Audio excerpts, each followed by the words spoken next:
En France, épilogue judiciaire à partir de demain du feuilleton de l'été 93 de l'affaire VAOM.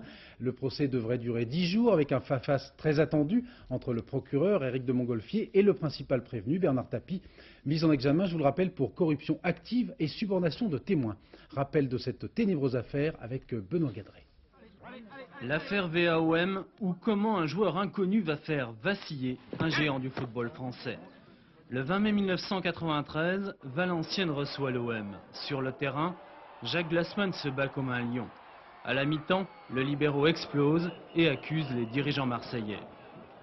Il me propose une somme d'argent et certains avantages si je laissais les Marseillais passer.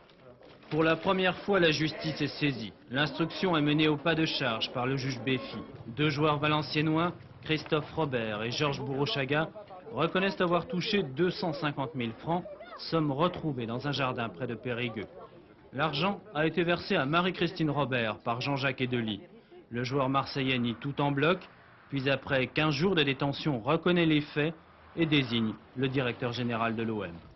Jean-Pierre Bernès m'a demandé de contacter des joueurs valenciennois et de porter cette enveloppe à Madame Robert.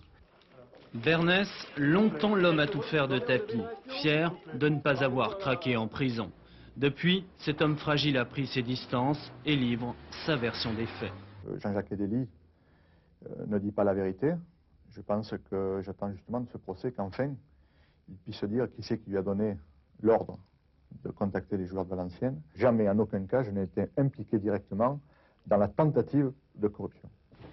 Bernard Tapie est-il le véritable instigateur de la corruption présumée? C'est l'avis d'Éric de Montgolfier, procureur atypique, qui pendant toute l'affaire ferraille avec le président de l'OM. Tapie responsable, d'autant qu'il est accusé d'avoir tenté d'acheter le témoignage de Jean-Jacques Edely et Boro Primorac. On verra alors Jacques Mélix se porter maladroitement au secours de son ami Tapie, un alibi battu en brèche par l'instruction. Nous allons nous battre, nous sommes confiants dans la justice. Ce dossier a été monté de toutes pièces et malgré son énormité et sa démesure ne comporte aucun élément matériel susceptible de mettre en cause la responsabilité de Bernard Tapie.